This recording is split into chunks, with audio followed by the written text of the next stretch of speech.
Welcome back to Conspired, where skeptics and believers come together to discover the truth. So, we have been looking over our analytics and everything, and I noticed that we have over 2,800 downloads in like a month and a half, I think, right around there. And if you want to find us, you can find us on, all the regular podcasting outlets, Overcast, all the usual. But if you really want to help us out, go to iTunes and give us a review. We're actually doing this thing now where the first 50 people that give us a review, we're going to pull out 10 of them, and each episode we're going to give a shout out to them. And actually, I thought to start out, since this episode was right after I started it, right about the time we started it, I would talk about our first review. And our first review came from For Better or Worse, which is a podcast that reviews movies. And what attracted to me was I love the movie The Greatest Showman. And as soon as I saw it, I clicked on it and listened to it. Loved it. They have a great dynamic. I even hinted to them that they should definitely go with the Sweeney Todd for either their next or following podcast or whatever. But they have a great dynamic, and you should definitely go check them out. You think we should read the review or just leave it as is? Sometimes my phone messes up. I've been trying to look at the reviews. Yeah, I'm going to worry about reading it. Yeah. And my phone's messing up anyway. Well, you know how that goes. But it was a great review. I loved it. You'll see it. I like how Natalie's over there laughing because I'm not usually the one that does all the talking at the beginning. Usually she is. So, I'm kind of, not the greatest with words. I like to put in my 2 cents, and she likes to be the main speaker. I don't like to. I just am. Oh, no, she loves to. See, she doesn't... It's inevitable. I have this weird thing where, I don't know, I get anxiety. And you wouldn't think you would get anxiety on a podcast. But I do. It's from, people judging what you would think from a podcast, that who would care because you're just recording something that you could just record over or delete or whatever you wanted to edit it. There's plenty of reasons. We learned that from the Stephen Avery podcast episode. Yeah. We're still having to pick those ants off of us. It's the only way I know how to describe it. Yeah. That you know what? That was like stepping into an anthill, literally. Yeah. No, I recognize that. I realize that, but it happens, and we move on. Now I've been rambling way too long, and everybody that's listening is like, "What the?" Anyway, so. Yeah. What's today's... Did I miss anything? Because usually you always do the beginning, so did I miss anything that we usually tell? I think you covered it. He's been doing a lot of the PR, so I suggested, and he knows more about the numbers and analytics, so I suggested that he share those today in this episode just because he is able to go and look at that more and research that more, and I just don't know as much about it. Yeah, so. I do enjoy talking to everybody that follows us on Twitter, that we follow on Twitter. I've been learning about a lot of different podcasters. And I'm finding a lot that I love listening to and talking to, just getting to know them. Yeah, it's weird because we have our own podcast, but I'm fairly selective as far as what I listen to. Um, just a few recommended ones that are generally pretty popular, and I'm sure you've already listened to them, but Up and Vanished was the first podcast that I really got into. Same here. You got me Serial, obviously everyone loves Serial. into it. I didn't get into Serial. I tried to get into Atlanta Monster, which is the same creator who did Up and Vanished, but I couldn't really get into that one. And of course, Mile Higher podcast is one that I listen to each week. They upload every Sunday, talking about just a lot of sci-fi, a lot of conspiracy theories, and they go really in depth. Their whole thing is taking your brain a mile higher. And if you know Kendall Ray on YouTube, she's a co-host of that podcast. She and her husband. Yeah, I think I recommended them to a couple of people online that were asking for different podcasts to listen to. Yeah. Okay. Well, and you'll have to forgive the laziness sound in my voice. It's quite late where we are, but we had waited a while to upload, and schedules have gotten crazy, and so this is literally the only time we could get together and sit down and actually record. So, but we do what we can. We do what we can. Just forgive the little bit of tiredness in my voice. I will try to not let it affect how I present this information to you. If it does, I'll present it. All right. So today we are talking about Annabelle the Doll. Now, probably the majority of listeners out there are familiar with Annabelle the movie, or even The Conjuring, which began with Annabelle. It's actually kind of how she even came to light. But yeah, so we're kind of looking at the true story behind Annabelle the Doll, because yes, it was a Hollywood creation, but there was an absolute true story behind this doll. And so I just kind of wanted to break down that story today and talk about what went down. Yeah, and how Annabelle is said to be a possessed doll, a real life possessed doll. Probably the most famous one, next to Robert the Doll, who I really want to do a podcast on too. Yeah, this Annabelle the Doll, when I finally did the research, looks nothing like the Annabelle doll that I saw in the movie. Hollywood decided that Annabelle needed to be evil looking, whatever. So the Annabelle you would probably see if you Googled it would be this doll in this white dress with like piercing blue eyes and a cracked face, and etc. The real life Annabelle was nothing more than a Raggedy Ann doll. Just a plain Raggedy Ann doll. Which to me makes it way creepier than if it was looking like Hollywood made it. But I guess let's just get into it. I'm going to start with an introduction of who Annabelle is, and then we'll get into the history and the story.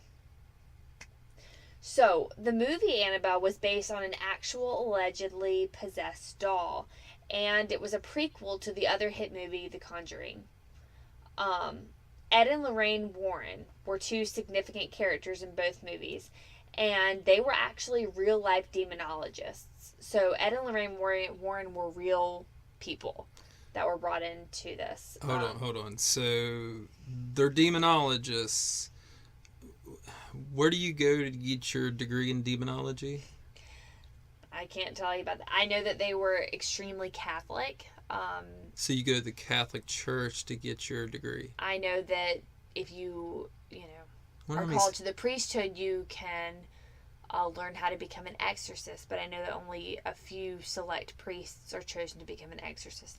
I don't personally know my own history on demonology. So there's probably a high dropout rate for exorcists because you have to pass. You gotta get the demon out of somebody without killing them. But that's not all they were about. I mean, they were more so about like fighting evil, like fighting demonology, but they also had this occult museum where they kept all of these possessed items, and their goal was to rid the world of these things. And if people were having issues with demons or things they couldn't explain that was harming them, a lot of times they would call Ed and Lorraine Warren to come and help, which was the case in this story. But yeah, they dealt with such things, and the real Annabelle currently resides in their occult museum, and we'll see how it came to be there. But unlike the movie portrays, like I said, she's just a typical Raggedy Ann doll, and the Warrens actually claim that there is an inhuman spirit that possesses this doll. Another little known fact is that the doll was not named Annabelle by the owner. They came up with this name because, or the owner gave it that name because it was based on the name of the spirit that was supposedly inhabiting the doll. Her name was Annabelle. So let's get into the story. Let's. All right. So the real Annabelle was given to a 28-year-old girl named Donna in 1970. And she was a nursing student. And she was given the doll as a birthday gift by her mother. Why a 28-year-old girl would want a doll as a birthday gift is beyond me. But maybe she had one as a child and she lost it, or it got torn up or whatever, and she I just could see it being nostalgia, like a because nostalgic gift. I think they came out, the first Raggedy Ann dolls came out in like the 1950s, and then they started remaking them again in the 70s, 60s or 70s. I had one, but I would definitely instruct my mom to burn it. One other thing to remember is that Donna's mom bought Annabelle from a secondhand hobby store. So that's where all the demon dolls Well, there's come no from. telling what kind of home it came from. Like, in other words, you didn't go buy it from a store, where the manufacturers made them. You don't know what kind of things this doll has gone through, I guess. Yeah, because sometimes occultists work at, like, Toys R Us. So, anyway, Donna was living with her friend Angie at the time. And Donna was delighted with the gift at first. But the doll quickly became a source of great fear for the girls. Annabelle made only very small movements to begin with. I have to pause there because it says only. The doll moving in general is terrifying. No, I think that the reason they say it like that is because, if you have the doll set a certain way, the arm could fall down. A gush of wind, turn on the air conditioner, open a window, whatever, the arm could fall. The doll is, made of cloth, so easily moved. I know, but just the fact that they were saying, she only did this at first. Moving in general is terrifying. But, yeah, so the doll began to move. Very small movements to begin with that could be put down to either Donna or Angie accidentally moving her. For example, Annabelle would end up on the floor instead of on the chair, but they kind of brushed it off like, oh, well, maybe she just fell off. Right, maybe like a wind. We bumped it and didn't see or something. Mm-hmm. But soon, the movements started to increase, and they became more, widespread across the apartment. And the doll started to move even more frequently. For example, she would end up on the couch instead of on Donna's bed, which was a very significant distance away. Or maybe outside Angie's door immediately after she was returned to Donna's room. So that's kind of creepy. Kind of unsettling. So these girls had a male friend, Lou, and I believe he was actually Angie's fiance. Yes. Is that correct? That is correct. And Lou, as soon as he entered their apartment, he had a very nervous, unsettling feeling towards the doll. Immediately. He was just jealous. He came to tell them that he believed she was evil or possessed and that something needed to be done about it. Well, one thing you have to know about Angie and Donna is that they were very progressive. They were very skeptical. So naturally, their friend Angie's fiance Lou approaches them about this, they're going to be like, you're out of your mind. Yeah, the doll's been moving. Yeah, it's weird, but nothing paranormal is going on with it. Right, it's probably just somebody playing a prank. Yeah. So they were very skeptical in their reviews, and they didn't think anything of the sort, and still believed that perhaps they were the ones to blame for the movements of the doll. And so far at this point, nothing sinister had happened, so they weren't too worried. But then some other things started to happen. So this brings us to the notes. The Annabelle doll story quickly became more sinister. So the girls began to find notes around their apartment. Ooh, love notes. I get chills when I read this. The strange thing about these notes, though, was that they were written on parchment paper. Like a spare bit of parchment. And if you're unfamiliar what parchment paper is, it's like, think historical paper, like Harry Potter. I was going to say Harry Potter. A spare bit of parchment. It's just not common. Like, you would write on parchment with ink and quills and that kind of thing. It's just not common to just have around your house. So, like I said, neither of the two girls had ever used parchment paper before, and yet these notes were written on parchment paper. You know, these college girls were using parchment paper instead of college rule. The notes said various things, but most commonly they said things like, help Lou, or help us. I think the help Lou thing is very creepy, personally. Maybe Lou needed help. Yeah, but it's just like, it's almost like the doll knew Lou sensed that it was, like, evil. Yeah, but you can look at it two ways. It could either be like, help Lou, as in Lou help me, or help Lou as in help Lou to understand that I move around sometimes. Well, the doll did not have proper comma usage, because if it were saying help Lou, like talking to Lou, it would be help, comma, Lou. Yeah, well, Annabelle doesn't help have Lou very good... means like you need to go help Lou. I don't know really what creepy. year this child... well, we'll get into that. Another weird thing, the help us. That's very strange. Help us. So the notes were obviously extremely terrifying, but then it gets weirder. Annabelle was eventually found with blood on her hands. Donna came home from work one day and found the doll in her usual spot on her bed, which made a change, but unfortunately, Annabelle, it seemed, had literal blood on her hands. It seemed almost like the blood or the red liquid, whatever it was coming from the doll itself. So almost like it was seeping out of the doll. It's not like something got poured on her. It's like, yeah, you know how like you get a cut and you wipe the blood away, and then the blood will gradually get, if the cut's deep enough, it'll be small and then grow. Mm-hmm. That's what they were saying it looked like. It looked like the doll had been cut and it was bleeding. So they should have sent it back to get a better doll. I mean, it's just insane.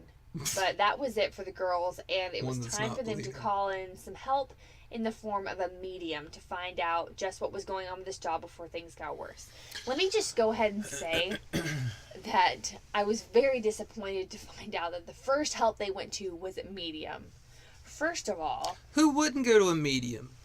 I mean, I like large or extra large, but... I mean, medium's fine. You have such dad jokes. It's so bad. It's so bad. But no, like, why would you go to, like, that's just asking for trouble. It's like, it's gonna sense that you want to communicate rather than excavate it. Like, excavate it like a explore it deeper and figure out what it is and get it to leave. Oh, expel it. Yeah. Expelliarmus. Expelliarmus.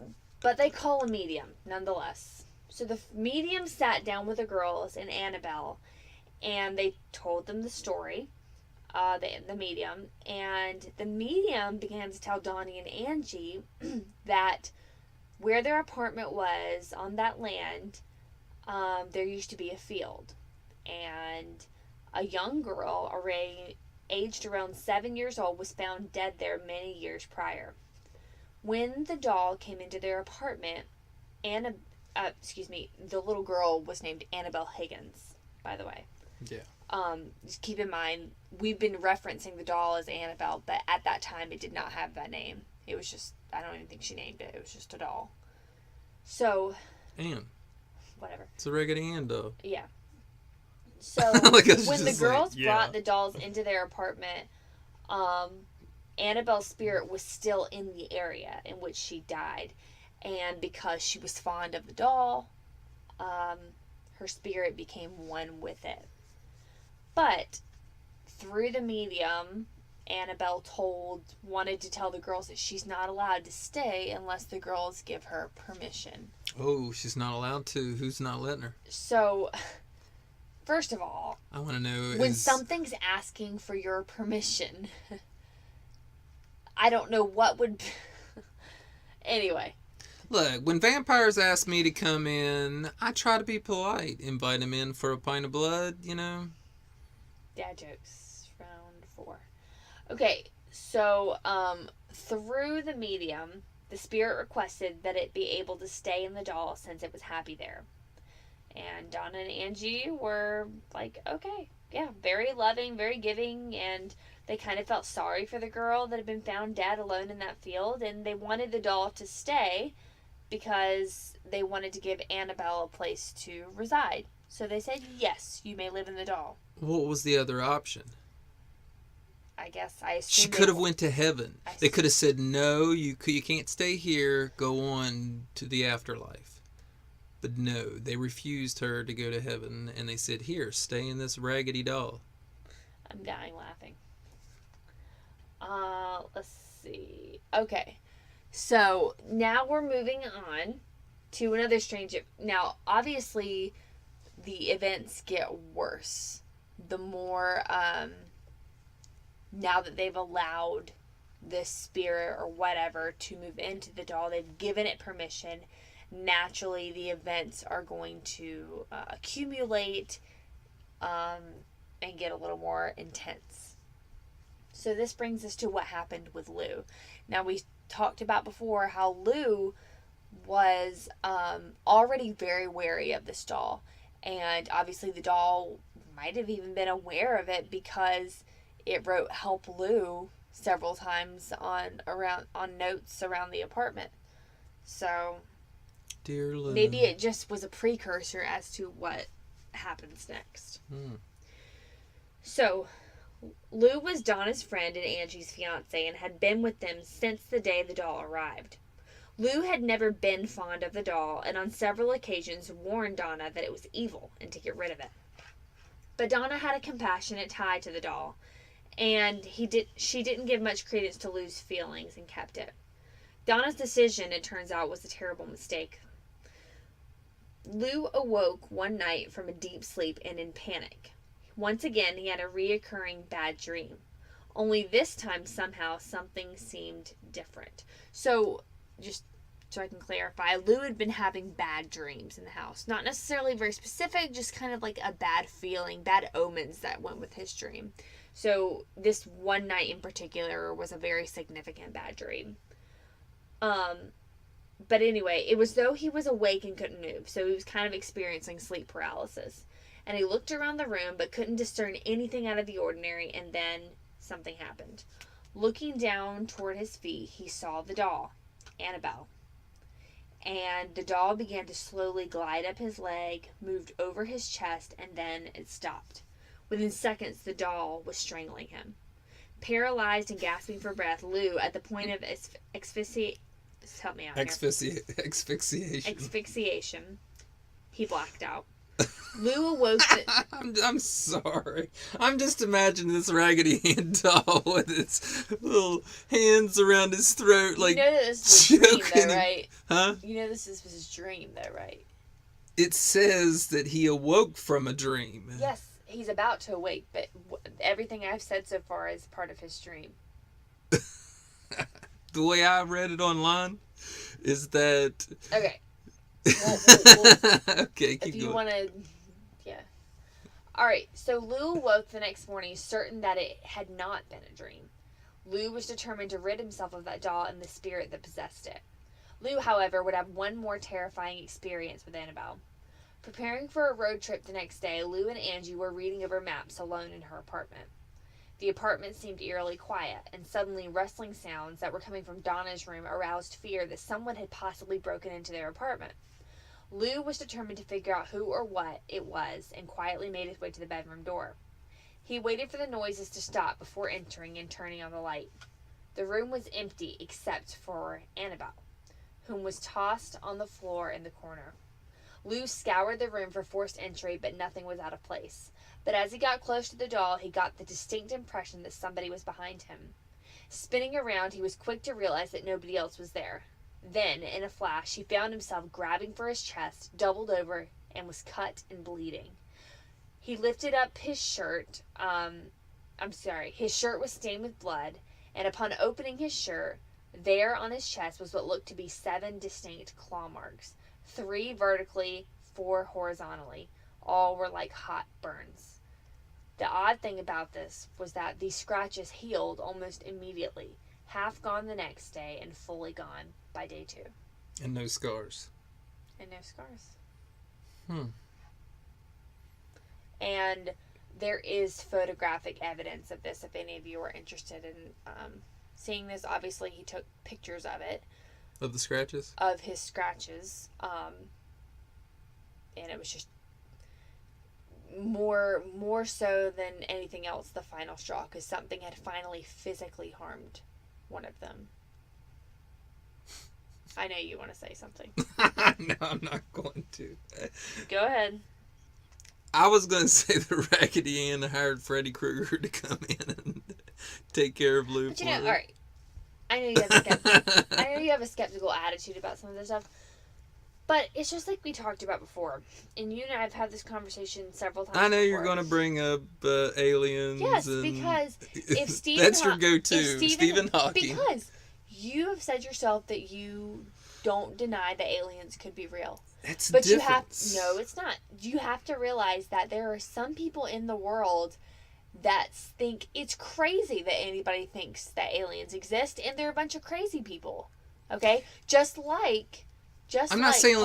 Wait. Okay, go ahead. Just like you think it's crazy that some people believe in ghosts, other people would call you crazy for believing in aliens. And so what I'm getting at is, if aliens could be real, why could other strange phenomena not be real? Why could that not be?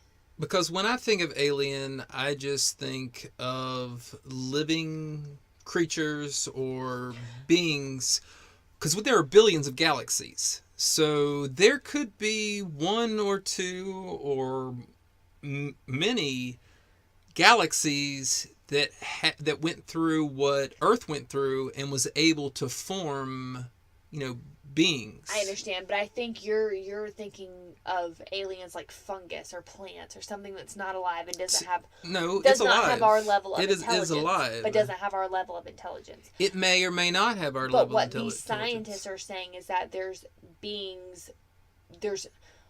like 95% sure there's beings that are as smart as us, if not smarter. Right, but even if there was aliens, I don't think that they would come to us. And the reason I say this is because... But you realize we're not talking about whether they're going to come to us. We're talking about their existence, period. Yeah, existence, fine. Okay, so that's what I'm saying. A lot of people would call you batshit. I'm sorry. I don't normally use that language. I got caught up in a moment. Excuse me. What? Now we're going to have to mark this as explicit. All because I said that. No, we don't. Yes, we do. We use bad language. I use bad language. I'm sorry. No, she's not. She enjoyed that. Let me just go ahead. It made her feel good. My jaw dropped after I said that. If only everyone could see. Anyway, no. Talking about their existence, a lot of people would call you crazy. Yeah. For thinking that, just like you, and I wouldn't just care. like you want to call me crazy for saying that. But that's what I'm saying. Like, whenever you talk about aliens or whatever, I don't laugh at you. I don't, you should make fun of things that you say. But I don't talk about aliens all the time. I don't say aliens are outside of my house or aliens come into my bedroom at night and you don't do weird sexual things. You understand what I'm saying, though. No, I get your point. But what I'm saying is that just because I believe there's life forms in other galaxies doesn't mean that it's 100% fact for me. Like, there Sure. are aliens out there. I don't credit myself. I don't think I'm smart enough to know anything that's 100%. Like, I don't credit myself Well, yeah, with not being even that knowledgeable. scientists are 100% about everything. They're theories. That's why I'm saying, like, who am I to say that there's not aliens? Who am I to say that there's not ghosts? Who am I to say the Mandela effect's not real? Like, this is what I'm getting at. Like, I'm not that. I don't credit myself that I know everything in the world. And so, yeah, why would I not say that, sure, that's possible? Because how do I know that it's not? I think that anybody who says, no, that's 100% not true, but that's extremely ignorant. Because, this is what I'm saying, though. Like, you don't know. To me, if you cannot scientifically show me that this is happening, then it's not real to me. So, in other words, if you can't see it, it's not real. No, that's not what I'm saying. I'm saying you have to scientifically prove. Use the scientific method and be able to duplicate this. Like the guy that had the... So let me ask you this then. If no one's able to scientifically prove it, that means you 100% don't believe it. If you cannot replicate it, no, I'm more likely not to believe it. So where are you in limbo right now? Like, do you kind of believe it, kind of not? More not than do. But there's no way for you to be 100% in either direction. If people actually proved it, there's no way for you to be 100% in either direction unless someone were to do that. No one's done that. Right, so yeah, I'm not going to be changed. That's what makes this a great podcast, because you're the believer and I'm the skeptic. You totally missed my point. There's no way for you to be 100% in either direction. You can't say with 100% certainty, yes, they exist, because no one's proved it. But you also can't say there's no way 100% it's not true, because no one has disproved it. So you're in this limbo. All right, so I'm 99.9% sure that this doll is not possessed. And I would actually go to this museum and have this doll, take it home with me, and sleep in a bed next to it, and it would not bother me. And I'd never talk to you again. Okay. Are you not going to talk to me because it could be dead, or are you not going to talk to me because I played with your doll that is possessed? I think that because of the fact that I'm open-minded and I don't credit myself that I know everything there is to know in the world, that if someone has a fairly good IQ, such as the Warrens, or there's a historical documented account of some bad things going on with a certain object, just to prove a point or be condescending, I don't think I'm going to take my chances with that. No. I can find other things to do with my time rather than mess with a haunted doll, whether I think it's real or not. So if I went on eBay and bought something that they said was possessed... Have fun with that. You have a lot of fun with that. I won't be near it. Okay. Let's keep going. You don't even know where you are. Agree to disagree. But you know what? I think a lot of people out there would probably agree with me the fact that no one can say for sure, because no one has proved and no one has disproved. If you can disprove it to me, I won't believe it anymore. Just like you say, if you prove it, then you'll believe it. So that means you believe in the Loch Ness Monster and Bigfoot. I'm not saying that I believe in that because no one's proved it. So you're saying you don't believe in it? I'm saying that I don't know what to believe regarding those things because no one's proved it and no one's disproved it. So there is a possibility that those two creatures are real. Again, I don't claim to know everything in the world. I want to say that saying your kids say in classroom. I'm not capable of possessing that much knowledge. So in other words, I don't, and like you were saying, like, unless it's been proved. Like, unless it's been proved, I don't know if anything's real or not. I really don't. I don't claim to be that smart. I don't think anyone should claim to be that smart. I just think there's a lot of scammers out there, and they do what they can. Of course there are. Of course there are. But I am not so, self-obsessed that I feel... You heard it here, ladies and gentlemen. I'm that I feel like I self-obsessed. can say whether something's true or not. Agree to disagree. I guess, but I got you to agree with me already. Okay, agree. Disagree. You said no one's proved it, no one's disproved it. You wanted this tirade, you got it. Alright, let's keep on going with it. Alright. So, Lou had the scratches that were healed almost immediately, half gone the next day, and fully gone by day 2. And like I said, there are pictures that go with this. Alright, so... this brings us to the paranormal investigation with the Warrens. Donna finally was willing to believe the spirit in the house was not that of a young girl, but it was an inhuman and demonic in nature. And I don't know Donna's religious background, so I can't say for sure if this was something she was accustomed to, or if this was something she had researched and come to believe. I don't know how she came to the conclusion, but I think regardless, anyone could see this is not good. Exactly. So, after Lou's experiences, Donna felt it was time to seek real expert advice, and so she contacted an Episcopal priest named Father Hegan. Father Hegan felt it was a spiritual matter and felt he needed to contact a higher authority in the church. So then he contacted Father Cook, who immediately contacted Ed and Lorraine Warren. So you can see, the Warrens were very respected not only in the paranormal community, but in the religious community as well. In the Catholic community. They were seen... or Episcopal. They were seen as, despite being Catholics, they were seen as being a high authority religiously as well, because that's kind of what they stood for. It's kind of why they were doing what they were doing. So... Ed and Lorraine Warren immediately took interest in the case and contacted Donna concerning the doll. The Warrens, after speaking with Donna, Angie, and Lou, came to the immediate conclusion that the doll itself was not, in fact, possessed, but it was being manipulated by an inhuman presence. So kind of feigning that it was being possessed. Because they said that spirits do not possess inanimate objects like houses or toys. They possess people. So, in other words... there's no such thing as dolls being possessed. There is such thing... How do we know there's no such thing? There is such thing as spirits or demons manipulating things. Can we prove this? Manipulating things to move.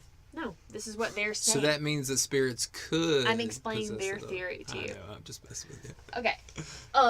So an inhuman spirit can attach itself to a place or object, and this is what had occurred in the Annabelle place. So the spirit had attached itself to the doll, but it was not possessing the doll. It's not possible to do so according to the Warrens. So the spirit manipulated the doll and created the illusion of it being alive in order to get recognition. Truly, the spirit was not looking to stay attached to the doll. It was looking to possess a human host. The spirit, or in this case, an inhuman demonic spirit, was essentially in the infestation stage of the phenomenon.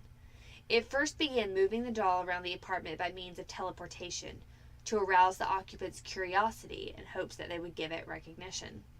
Then, predictably, the mistake of bringing a medium into the apartment to communicate with it.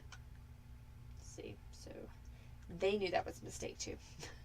The inhuman spirit was now able to communicate through the medium, preyed on the girl's emotional vulnerabilities by pretending to be a rather harmless lost young girl, with which during the seance was allowed permission from Donna to now haunt the apartment.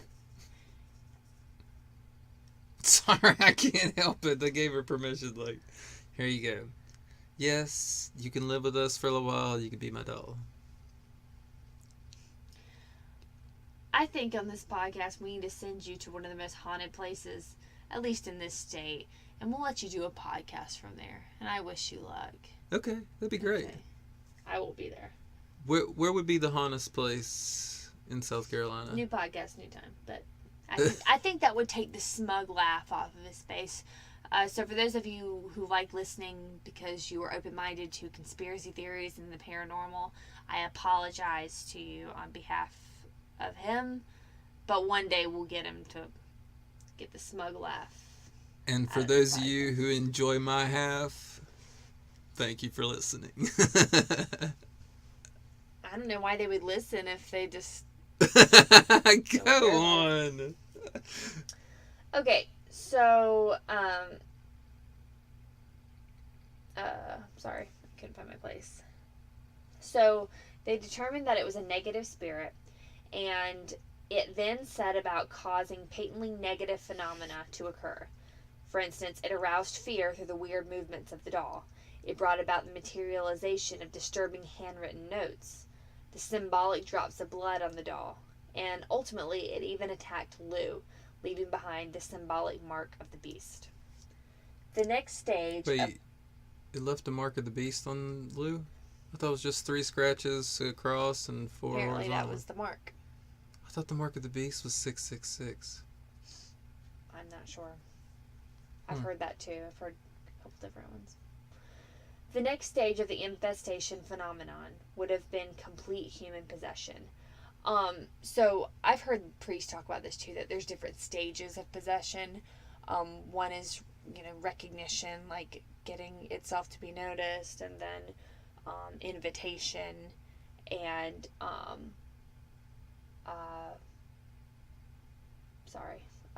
infestation, and then finally possession being the last stage. Yeah, I was watching The Conjuring earlier today, and I remember that. So this was pretty far along in the process here. But the next stage of the infestation phenomena would have been a complete human possession.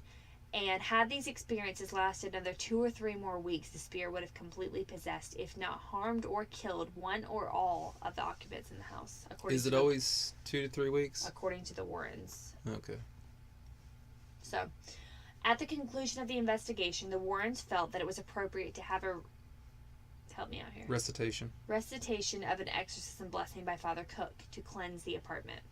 The Episcopal blessing of the home is a wordy 7-page document that is distinctly positive in nature. Rather than specifically expelling evil entities from the dwelling, the emphasis is instead directed toward filling the home with the power of the positive and of God. And that's a direct quote from Ed Warren explaining it. At Donna's request, though, and as a further precaution against the phenomena ever occurring in the home again, the Warrens took the big rag doll along with them when they left. And that's how they became... that poor girl's doll. That's how they kind of became in possession of it.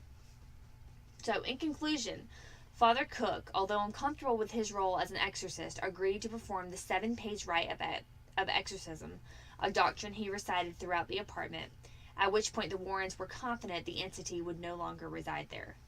They agreed to take the rag doll back home with them. Upon leaving, Ed placed the doll in the back. Yeah. See, no comments here. Upon leaving, Ed placed the doll in the back seat and agreed he would not take the interstate in the event that the inhuman spirit still resided within the doll. His suspicions were all too correct in no time. The Warrens felt themselves the object of a vicious hatred. Then, at each dangerous curve, the car swerved and stalled with every corner causing the power steering and brakes to fail. And repeatedly the car verged on collision. Ed finally reached the back seat into his black bag and took out a vial of holy water and doused the doll, making the sign of the cross over it. The disturbances eventually stopped, and the Warrens arrived safely home. After the Warrens arrived home, Ed sat the doll in the chair next to his desk.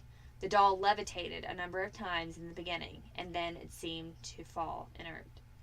During the ensuing weeks, however, it began showing up in various rooms of the house. When the Warrens were away and had the doll locked up in the outer office building, they would often return to find it sitting comfortably upstairs in Ed's easy chair when they opened the main front door. The doll also showed a hatred for clergymen who came to the house. In one instance, Father Jason Bradford, a Catholic exorcist, came to the house. Upon seeing the doll seated in the chair, he picked it up and said, "You're just a rag doll, Annabelle. You can't hurt anyone." and tossed the doll back in the chair, at which point Ed exclaimed, "That's one thing you better not say." Upon leaving an hour later, Lorraine pleaded to the priest to please be careful driving and to call her when he arrived home. Lorraine discerned tragedy for this young priest, but he had to go his way. A few hours later, Father Jason called Lorraine and explained that his brakes had failed as he entered a busy intersection. He was involved in a near-fatal accident, destroying his vehicle. This was just one of many such events that occurred over the next few years. The Warrens had a special case built for Annabelle inside their occult museum, where she still resides to this day. I think it's in Connecticut, if I read it right online. Yeah. Since the case was built, Annabelle no longer appeared to move, but she is thought to be responsible for the death of a young man who came to the museum on a motorcycle with his girlfriend. The young man, after hearing Ed's account of the doll, defiantly went up and began to bang on the case, insisting that if the doll can put scratches on people, then he wanted to also be scratched. Ed said to the young man, "Son, you need to leave," and put him out of the building. On the way home, the young man and his girlfriend were laughing and making fun of the doll, and when he lost control of his motorcycle, he went headfirst onto a tree. The young man was killed instantly, but his girlfriend survived and was hospitalized for over a year. When asked what happened, the young woman explained that they were laughing about the doll when they lost control of the motorcycle. Ed warns you to never challenge evil, that no man is more powerful than Satan. And that is essentially the conclusion of the story. Now, I believe Ed Warren has since passed away, but Lorraine Warren, I believe, is still alive.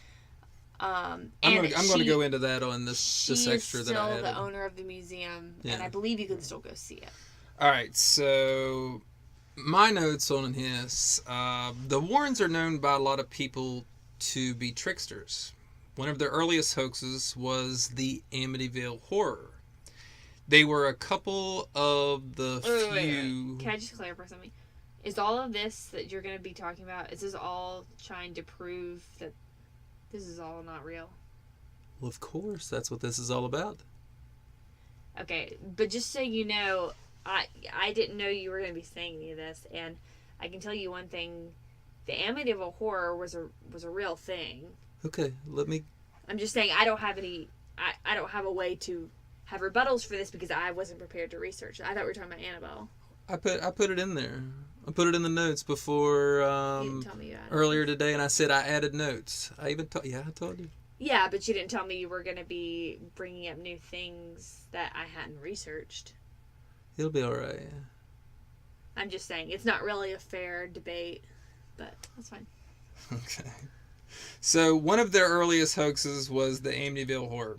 They were a couple of the few quote unquote ghost hunters and psychics to come and let the Lutzes, who were the second owners of the house, know there was a demonic spirit in the house.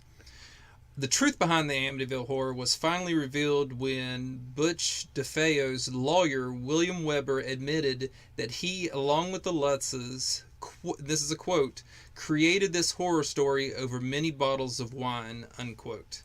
The house was never really haunted. The horrific experience that he claimed were simply made up.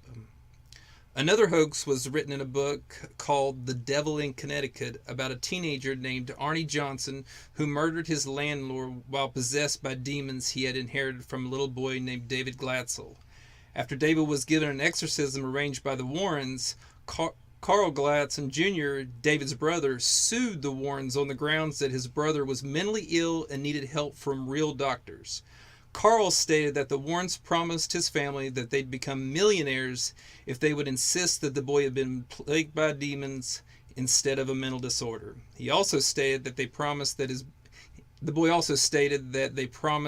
his brother could avoid prison by using demonic possession as a defense. This did not work, and in 1981, his brother Arnie did go to prison for first-degree manslaughter.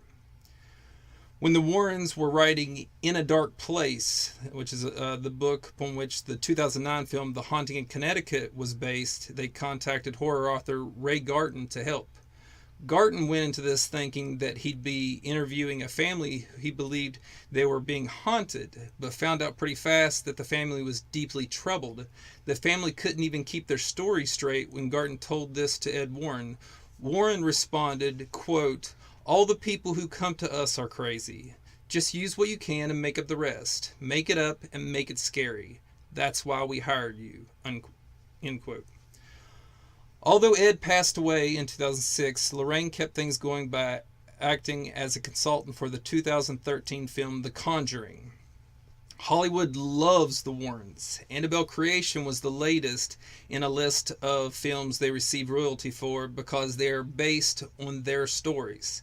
This list includes 1991's The Haunting, 2009's The Haunting in Connecticut, 2013's The Conjuring, 2014's Annabelle, 2016's The Conjuring 2, 2017's Annabelle Creation, and soon to be The Conjuring 3.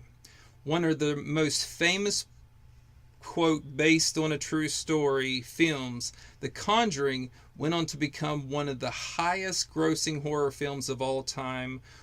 Yeah, and so I went on IMDb just to check out, how much money these movies are making that they contributed to, the Warrens contributed to, and the top 25 highest grossing horror films, all of their movies are in the top 25. I think The Conjuring was like 45 million in the first weekend, and Annabelle and I think Annabelle Creation or Conjuring 2 were all around 35 million for that weekend. That's just in the US. I think probably the reasons the Warrens are so attractive to Hollywood is because that they are based in truth. Because if it wasn't for the fact, if that weren't the case, they could go to ghost hunters all across the world and say, "Tell us your stories."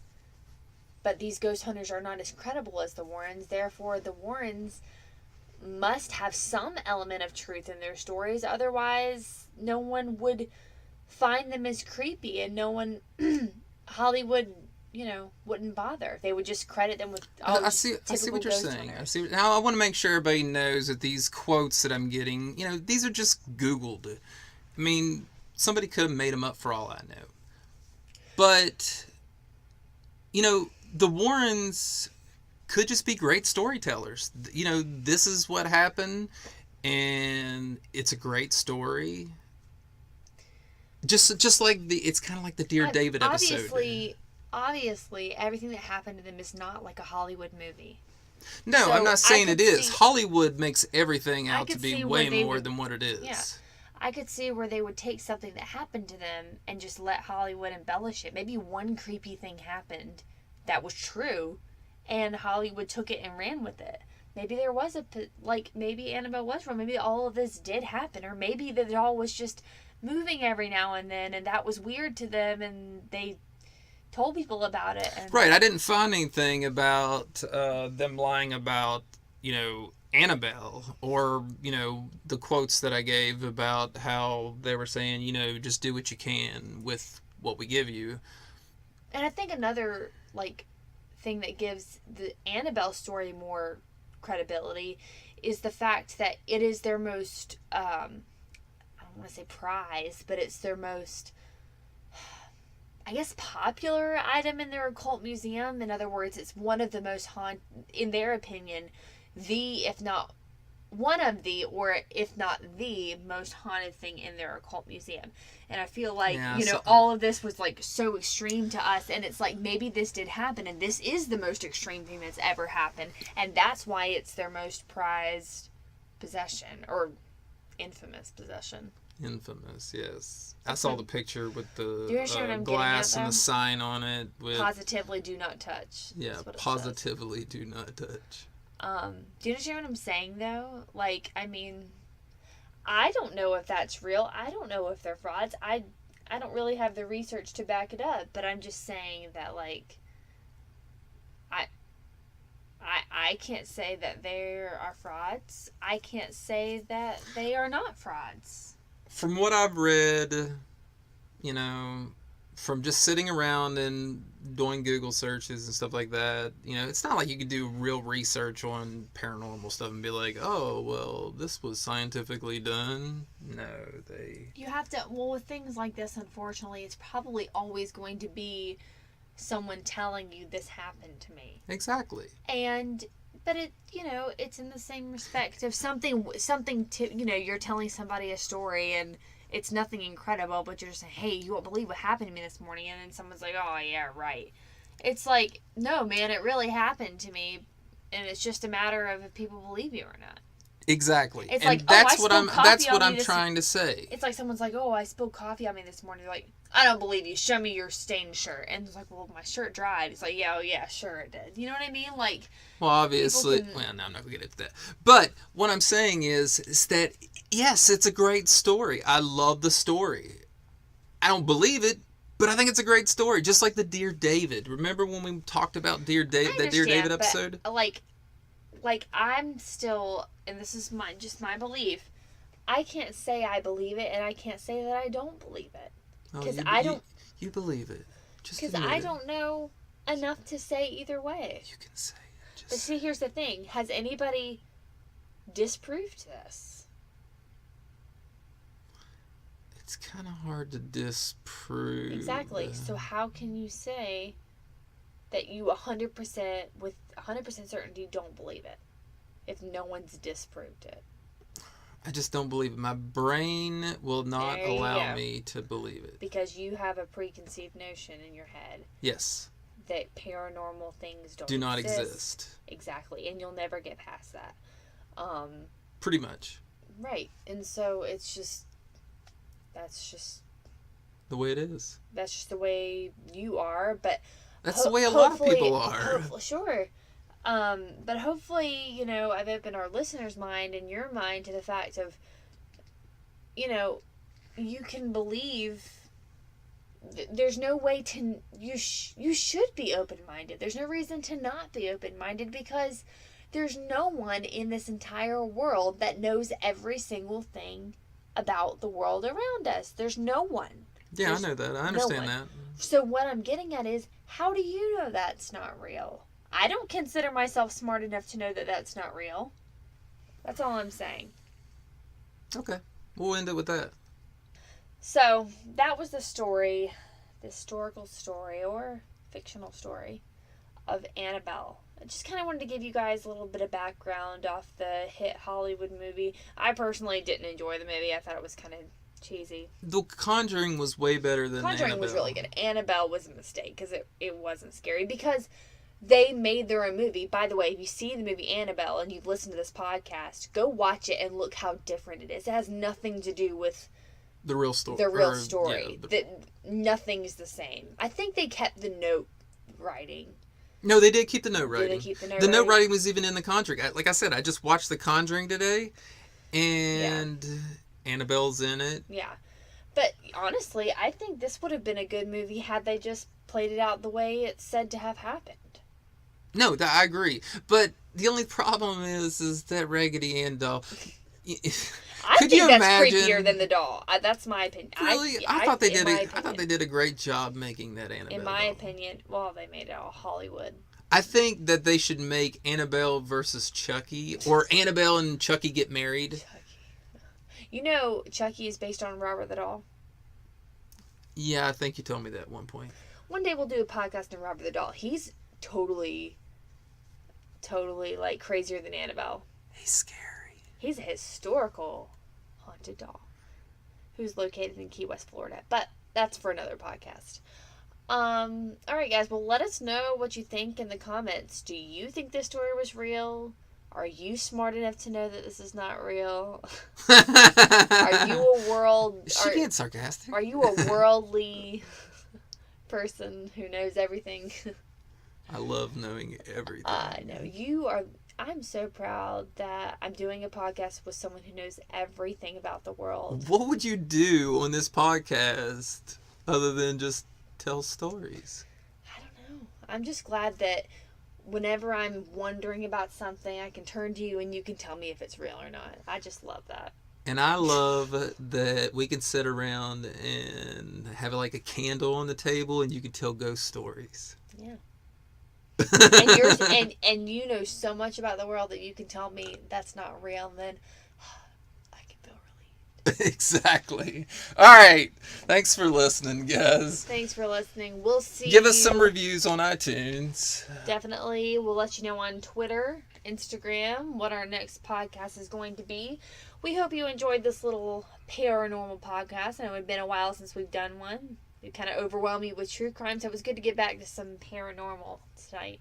Yeah, the true crime, It's a once a month kind of thing. Yeah, it's really takes a toll on me. Yeah, well, plus you got to remember it takes sometimes 2 to 3 episodes, and those episodes are our episodes Speaking are long. of which, if you're someone who, like the most of the world, believes Casey Anthony is responsible for her daughter's death, be sure to go check out our YouTube channel.